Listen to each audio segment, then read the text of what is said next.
You're watching Forsaken Joe. Don't forget to like and subscribe. Enjoy the story. Let's begin. They left me on the side of Highway 40 like a stray dog. No phone, no bag, no coat. Just a smart-ass comment about how it was a character-building moment and 4 sets of taillights disappearing into the Colorado dark. My name's Brian. I'm 34. I live in Colorado Springs. The lodge dinner had just wrapped, some overpriced ski town spot up in Silverthorne. It was almost midnight, 30 degrees. I was 89 miles from home with nothing but the clothes on my back and the frozen shoulder of a highway between me and anything familiar. Their laughter still echoed in my ears when the SUV taillights finally vanished. That smug little wave from Jess, my fiancée, as the window rolled up. One of her friends yelled, "Don't freeze your balls off," and they all howled like it was comedy gold. Quick note, before listening, share which city or country you're watching from. I stood still for a minute, letting the wind slap me in the face. I didn't yell, didn't chase, didn't ask why. I already knew. Jess always thought she was the smartest person in the room, and for a while, I let her believe that. She liked control. She liked watching people squirm. But this wasn't just control. This was a test. A stunt. Something they'd drink mimosas and giggle about later. I stood there like a movie extra, looking pitiful on purpose, head low, arms wrapped around myself, pacing in place like I didn't know what to do. It was all for show. For the camera, I knew she'd eventually check. She liked to review her lessons. 5 minutes later, headlights curved around the bend. A blue SUV. No hesitation. It pulled up clean and smooth beside me like we rehearsed it. Sean stepped out, opened the door fast like I was VIP. "You all right?" he asked, loud enough for any dash cam mic to catch. I nodded, shivering for effect, and got in. Heat blasted from the vents. A hot coffee cup sat in the holder. My jacket was folded on the seat. But what mattered was the folder between us. Yellow legal-sized, thick with documents. Label on the tab, timeline plus financial evidence. She thought this was the punchline. Thought I'd cry, beg, stumble home like a wounded puppy. She thought leaving me here made her look powerful. But she had no idea the spotlight was about to swing back around. And this time, I was the one behind the camera. I reached for the coffee. Sean handed me the folder. "Ready?" he asked. I cracked it open. "Let's roll." Sean drove while I flipped through the folder in silence. But I wasn't thinking about documents. I was thinking about the night before, that damn dinner. It was the kind of place with $38 steaks and a 4-week wait list. Big stone fireplace, elk antlers on the wall, waiters in pressed black shirts. Jess had picked it. Of course she had. She wanted a show. Her friends were already there when we walked in. Haley, Lexi, and Morgan. All 3 of them loud, half drunk, and dressed like they were heading to some influencer summit. We barely sat down before the champagne popped. "To the queen of West Ridge marketing," Haley yelled, holding her glass up. "To the one and only Jess," Lexi added, leaning across the table with a huge grin. Big boss energy. They all toasted. Even the waiter clapped a little. Jess beamed like she just got handed a crown. I raised my glass too, quiet. I didn't say much that night. Just kept my eyes on her, watching the way she soaked it all in. "You're too quiet, Brian," Morgan said, pointing her fork at me. "You always like this?" Jess laughed before I could answer. "He's old-fashioned. Too serious." Lexi nodded fast. "Right? Like, you'd think he was her dad or something." They all howled. Even Jess leaned back and took a long sip of her drink. "He gets weird about stuff," she added. "Money, client meetings, what I wear, who I travel with. Just stupid stuff." I didn't respond. Just kept chewing. "Like, he still thinks couples should share a calendar." Jess went on, spinning her wine glass. "Every time I add a trip, he's like, 'Where are you going? Who's it with?' Like I'm not allowed to have a life." "Controlling much?" Morgan smirked. Jess made a face. "Nah, not controlling. Just fragile. Men like that think everything's about them."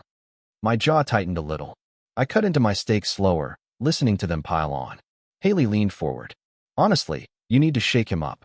"Already working on it." Jess grinned. She clinked her glass with Lexi's. "You want to tell him, or should I?"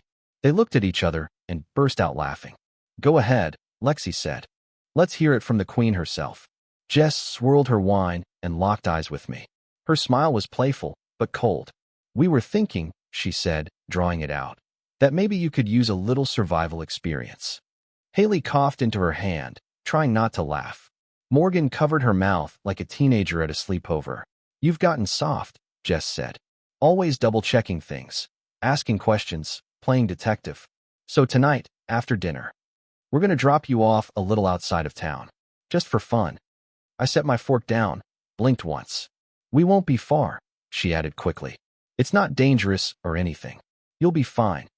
You'll figure it out, Lexi chimed in. It builds character. Men used to be wild, Haley added. Now y'all cry over group chats. Jess rolled her eyes and waved for another drink. It's just a joke, babe. Don't look so serious. I smiled. Small. Tight. Like it was fine. Sure, I said. Why not? They cheered like I agreed to a spa day. Truth was, I didn't need to ask any more questions. They told me everything I needed to know without realizing it. I kept playing along the rest of the night. Laughed when they laughed. Ate dessert. Even helped Jess with her coat on the way out. I knew they thought I was clueless, that I was going to stumble around like a lost puppy when they ditched me later. But they didn't know the SUV was already parked 10 minutes down the road. They didn't know I had receipts stacked thicker than her startup contracts. They thought this was the highlight of their night. I was already planning how to make it the beginning of their end. They were still laughing about this survival drop the next morning. I made coffee like usual, acted like I was over it.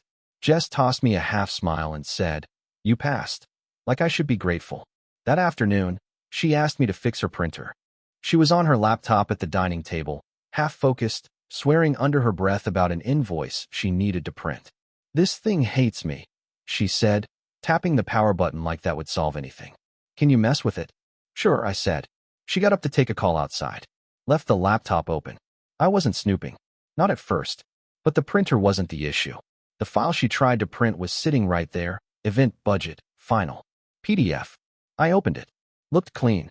10-page spread of costs, line items, total at the bottom. $82,400. But something felt off. I couldn't explain it. Just a gut itch. I closed the PDF, opened the file folder.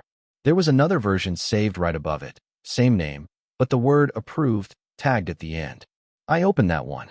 Different layout. Different totals. Final line. $61,250. Same event date. Same project name. But almost 21 grand difference. My stomach dropped. I clicked through the folders. There were dozens of PDFs and Excel files with slight name tweaks. Client ready. Internal use. Master copy. Some were even stashed in a zip folder labeled Q4_2025_training. I started comparing them side by side. Totals didn't match. Names didn't match. This wasn't someone being sloppy. This was covered up, layered, deliberate. Suddenly, I was freezing cold, right there in the living room. Like someone dumped ice water down my back. I opened the browser. Looked through her bookmarks. One labeled ACH Tools went straight to her bank's wire dashboard. Another led to an invoice generator. Half of them were private portals I didn't recognize. I knew just enough to know I was out of my depth. So I called Darren. We'd gone to college together. He was 2 years ahead of me, finance major, now worked as a corporate fraud auditor in Denver. I hadn't talked to him in months. "Hey man," I said when he picked up. "Quick question. If someone keeps 2 versions of a budget file, same event, same client, different totals, and only one version goes to the client, what does that look like to you?" He didn't even pause. "Fraud. You sure?" 100%. That's the oldest trick in the book. Show one set of numbers to the outside, use another inside. What kind of totals we talking? Difference of about 20 grand. Yeah, no? That's not a spreadsheet error. That's skimming. Internal padding. Is this your company? No, I said. It's my fiancée's. Silence. Brian, you need to get everything. Now, don't touch the originals. Just copy. Dates, file names, transfers. Get a clean paper trail. And don't confront her yet. I hung up. My hand was shaking. That night, I stayed up after Jess fell asleep. Sat in the garage with my old laptop, the one she forgot I still had. No shared accounts, no synced logins. I made a new Gmail under a fake name. Set up cloud storage. Wrote a master folder title, W_Ridge_evidence. Then I went back inside, plugged in a flash drive, and started copying. Budgets, contracts, schedules, transfer receipts, meeting notes, anything that looked even slightly cooked. It took me 4 hours. I didn't stop once. Not even when my leg cramped or my eyes burned. Every time I found something with two versions, one real, one for show, I felt a new layer of heat under my skin. I wasn't just angry. I was embarrassed. I'd been living in the same house as this and never saw it. At 3:17 a.m., I clicked upload on the last folder. Then I shut everything down, cleared my tracks, and climbed into bed beside her. She shifted in her sleep, mumbling something about deadlines. I stared at the ceiling until sunrise. I got out of bed as soon as Jess left for her Monday strategy meeting. Drove straight to a small strip office in Castle Rock. Neutral, quiet. A buddy of Darren's worked there, family law and fraud litigation. His name was Andy. Khakis, no tie, clean desk. Didn't ask for backstory. Just pointed at the flash drive and said, "Let's see what we're dealing with." We spent an hour going through it. By the time we hit the sixth mismatched invoice, Andy leaned back and said, "You're not paranoid. This is real. You've got at least 3 counts of financial misrepresentation here, depending on who those funds were reported to." I nodded. "So what now?" "You keep collecting. Don't confront her. Don't change routine.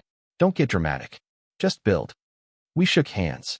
I left with his number in my phone and a contact written on a sticky note. Kevin, cybersecurity and surveillance, discreet. I called Kevin from the parking lot. 2 days later, he came by the house while Jess was team building at some day spa. He brought a backpack full of wires, recorders, pinhole cams. All legal, all quiet. "Where does she do most of her business?" he asked. "Office upstairs. Phone calls in the car." He installed a mic under the desk and another one behind the dash vent of her Audi. The tech wasn't fancy looking, just clean, tight, invisible. "These record straight to cloud," he said. "If she deletes anything on her devices, we still have it." I paid him cash. He handed me a burner login and said, "Don't share this. Not with anyone." Later that night, I told Jess I was finally getting serious about home security. Mentioned wanting cameras, locks, maybe a driver for safety. She laughed like I told a joke. "Oh, look who's becoming useful," she said, sipping wine on the couch. "You joining the real world now?" "Trying to," I said, and smiled. That week, I brought Sean on full-time. Told Jess he was a part-time driver, part-time protection consultant, something I picked up from a podcast. She rolled her eyes, but didn't question it. Probably figured it gave her more time to run around without me asking where she was. Sean moved smooth, didn't talk much, didn't linger. But he was sharp. He logged trip times, photographed who came in and out of her building, even tracked one lunch meeting that somehow happened 3 towns away from where she claimed to be. Meanwhile, I kept digging. I got into her synced text backups. Started matching timestamps on conversations with payment transfers. Every time she said, "client dinner," there was a receipt for jewelry or a stay at some boutique hotel. Her friends never watched what they said around me. Morgan once joked that Jess should start invoicing all her boyfriends. Haley asked if she deleted the fun version of the budget yet. Lexi said something about renaming files before the tax guy comes snooping. I just sat there, nodding along, like I didn't hear a thing. I watched Jess shift right in front of me, week by week. Louder, cockier, sloppier. Like now that she humiliated me at the lodge, I was officially beneath suspicion. Like I'd been broken in. She didn't see the flash drive in my sock drawer. Didn't see Sean's GPS logs. Didn't see me download voicemail backups to a hard drive labeled old taxes. I wasn't living with her anymore. I was watching her. Jess made her mistake on a Thursday. I was checking the bank app out of habit when I saw the charge, $1,628. 82 at Pine Ridge Resort and Spa. Not her style. Too rustic. She liked places with marble floors and curated ambience. But I knew the location. 2 hours west. Isolated. Privacy first. She told me she was leading a weekend client alignment retreat. I screenshotted the charge, emailed it to Sean with one line. Find out who checked in. He had it within 24 hours. Front desk confirmed a Mr. and Mrs. Carter had booked the deluxe couple's cabin. Mrs. Carter was her. Mr. was her mentor/funding partner, Greg Carter, 48, married, twice divorced, and way too familiar from the last few text backups I pulled. I didn't say a word. Just logged the invoice, added it to the timeline folder, and backed it all up twice. By Sunday, she was home, grinning like she'd closed a 7-figure deal. Weekend went great, she said. tossing her duffel on the couch. Clients are on board for Q1 expansion. Big wins. I nodded like I believed her. Nice. Then came the brunch. She hosted it the next weekend. Her team, which was just the 3 friends who helped ditch me by the highway, showed up in pastels and sunglasses, already buzzed before noon. I stayed out of the way, played the background, carried the juice pitcher when she asked. She called it bonding, but it felt more like a roast. I stood in the kitchen while they picked me apart like middle school bullies. He's like, functional now, Morgan joked. You house-trained him. Jess raised her mimosa. It just takes time. Gotta break the stubbornness. Lexi clapped. This is your real business, girl. And then the moment. Jess stood up, holding her glass, camera already pointed at her by Haley's phone. To growth, she said, loud and dramatic. And to training your man the way you train a team. Don't fight the wild horse. Break it. They all cracked up like it was genius. Haley saved the clip and airdropped it to the group chat. I had access to that chat. It hit my phone before the dishes were even cleared. I watched it once in the garage, alone, just to be sure. Her words were crystal clear. The laughter sharp. Her body language, proud, smug, untouchable. That was it. Not the resort. Not the fake invoices. Not even the audio recordings of her saying she'd bill fake consulting hours if needed. It was the toast. It was her thinking this whole time was a game, like I was a pet that needed obedience classes. That night, I tagged the video as final evidence and dropped it in the trigger folder. Then I picked up my phone, called Andy, and said 6 words. I'm ready. Let's pull the pin. Andy said I needed clean timestamps. No gaps. No ambiguity. No way for them to spin it into he stormed off, or he was having a meltdown. So the night we planned the drop, the same ski lodge setup, same distance from home, I had Sean drive me out early. We skipped the mountain, went 10 miles south, pulled into a cheap business motel off Highway 9. Fluorescent sign. 29 cars in the lot. Plenty of cameras. I walked in wearing the same clothes I'd have on later. Made eye contact with the clerk, paid in cash, and said, just one night. Need to sleep off a long drive. I slid him a $20 when he handed over the room key. Name's Brian, I added. Let me know if anything weird comes through. He nodded. You got it. I dropped my duffel in room 203, walked the length of the hallway 3 times, slow and steady, head up, making sure I passed every security camera. Sean followed 10 minutes later, snapped a shot of the parking lot, then circled around to grab takeout. We ordered soup and coffee. Not because I was hungry, but because I wanted receipts. I tipped the delivery guy $10 and asked him about traffic. He talked for 3 minutes. Name was Zach. Drove part-time while studying at CSU. Every second was a breadcrumb. All of it by design. I didn't sit around wondering what they were doing. I already knew the script. They'd laugh, toast, maybe stall a bit to let the cold settle in. Then drive off with fake concern and a full camera roll. At exactly 12:12 a.m., my phone lit up. Jess, 12:12 a.m. Babe, where are you? We thought you were following the car. Morgan, 12:16 a.m. You good? You're not answering. Haley, 12:24 a.m. Okay, not funny. If you're trying to scare us, grow up. I didn't respond. I sat on the edge of the motel bed, TV muted, coffee in my hand. By 1:30, it escalated. Missed calls. 3 voicemails. I let every one of them roll to archive.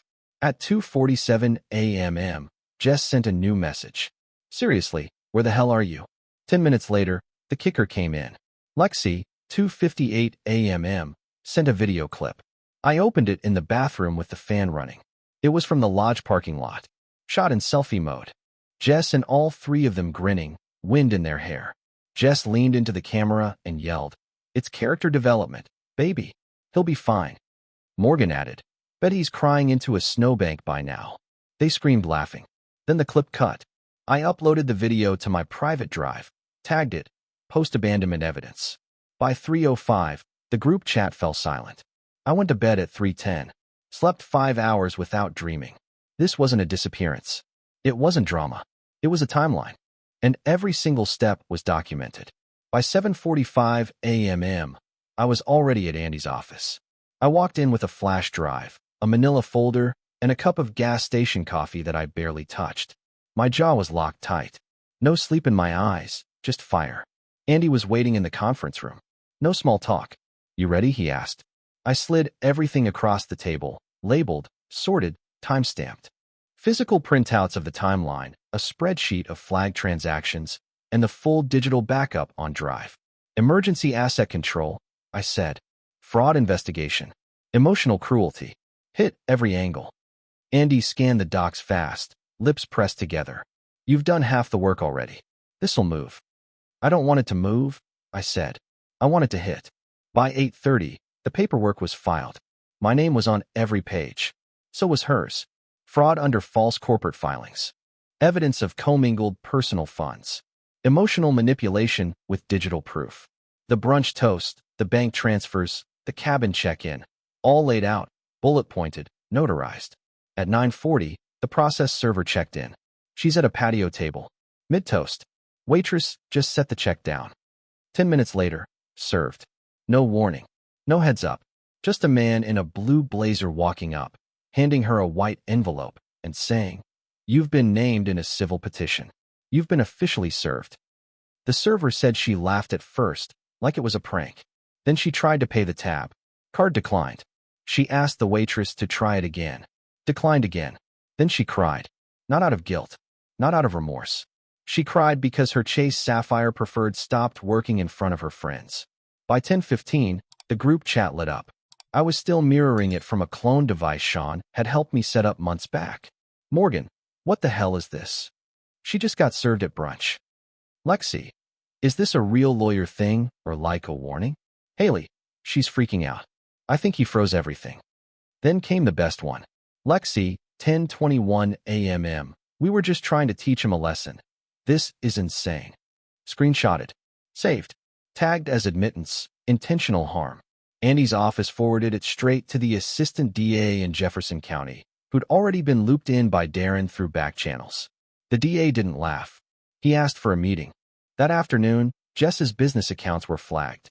2 of her brand partners pulled out within hours.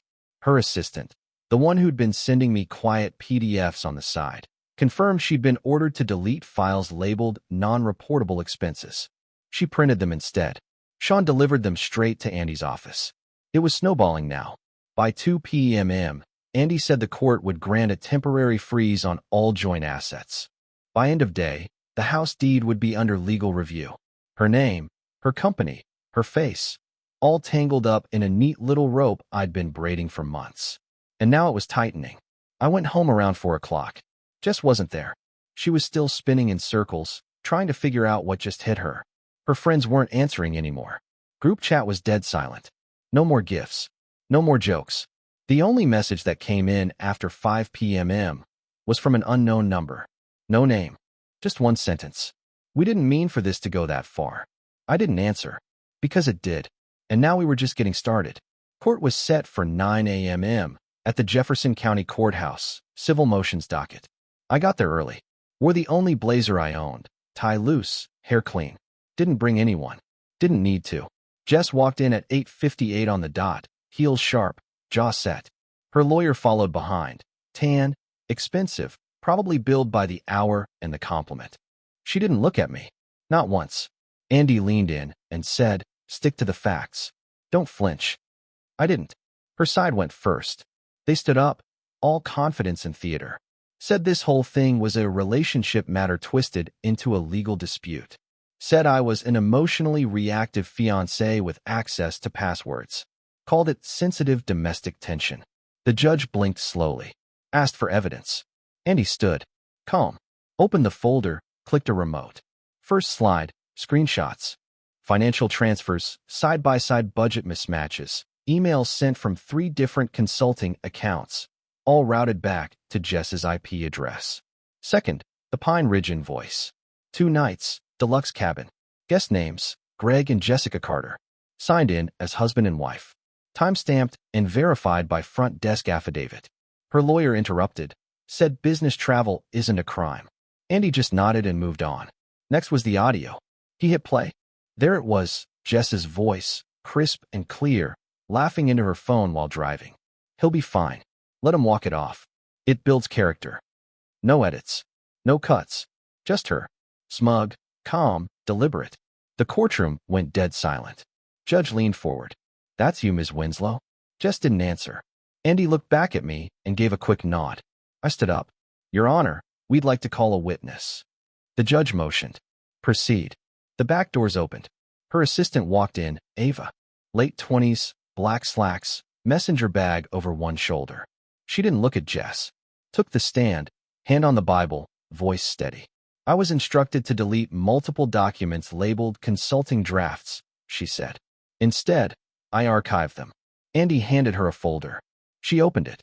Inside were internal memos, printed email chains, deleted invoices, some of them double-billed, some dated ahead of the actual services. Every one of them carried Jess's digital signature. Her lawyer tried to object, said Ava was a disgruntled employee with no financial background. Ava reached into her bag and pulled out a USB. "This has the original timestamps. I backed them up before my resignation." Judge took it, looked at Jess. "Anything you want to say before I rule?" She shook her head once. Didn't cry, didn't speak, just stared at the table like the wood grain held a better outcome. He cleared his throat. "Full asset freeze granted. Temporary injunction on the shared residence. Fraud investigation will proceed. Defendant is to vacate the property by end of business today." Bang of the gavel. Sharp. Final. I didn't look at her when I stood. I didn't gloat. I didn't smile. I just walked out, steps steady, tie loose, same as I came in. Sean was parked across the street. I climbed in. "Done?" he asked. "Yeah," I said. "She's out." We pulled away slow. I didn't look back. Not because I didn't care. Because I finally didn't owe her anything. 2 weeks later, she got indicted. Wire fraud. Falsified business records. Conspiracy to defraud a corporate partner. It hit the news for a day, buried under election noise, but enough people saw it. Her LinkedIn vanished by the next morning. Greg, the minter, folded first. Took a plea deal. Flipped hard. Gave the DA everything. Meetings, kickbacks, texts where Jess called me domesticated and good cover. Her friends didn't get jail time. Just probation, financial penalties, and public embarrassment. Lexi issued a Notes app apology on Instagram. Morgan locked her socials. Haley moved back in with her mom in Aurora. I didn't gloat. Didn't post about it. Didn't comment. Didn't text anyone back when they sent me the articles. Instead, I started building. I took the same spreadsheets, folder system, documentation tools I used against Jess, and built them into a toolkit. Called it Exit File. Clean, simple, bulletproof. Made a free site. Then linked a Google form for guys who needed help. I thought maybe 10 or 20 would find it. Within a month, we had over 200 submissions. Same patterns, different names. Men being locked out of finances, having their credit drained, left on the hook for LLCs they didn't sign up for. One guy in Georgia said his wife used his name to lease 6 cars. Another in Oregon got left with IRS debt after she pulled her name off the books before filing. Most of them were too embarrassed to go to a lawyer. Didn't think anyone would believe them. Thought they were just bad at money or overthinking. Sounded familiar. So I made it official, the Ledger Project. Nonprofit. Free hotline, free templates, referral system for discreet legal help. Needed help running it. Needed someone who understood how this worked, inside and out. So I called Devin, my cousin, the same one who used to help Jess spy on me. He was the one who told her which apps had photos, which texts couldn't be screenshot, how to scrub metadata. He showed up the next day. Said one thing. I didn't know it was that bad. I'm in. And he was. He rebuilt the hotline system, set up encryption, helped vet incoming reports. When a guy in Ohio sent us a voice memo of his girlfriend laughing about testing his loyalty, Devin was the one who flagged it and sent it straight to a prosecutor contact. Calls kept coming. And I didn't freeze when I picked them up. I didn't second guess or hesitate. I knew what to ask. I knew the patterns. I could hear the shift in their voice when they realized someone finally believed them. We taught them how to document, how to collect without tipping anyone off, how to store backups, how to get out without a fight. Some of them left the next week. Some waited months. But they left. And when I finally got 8 straight hours of sleep one Thursday night, I realized something. It wasn't because things were over. It was because I was finally useful again. It came in a plain white envelope.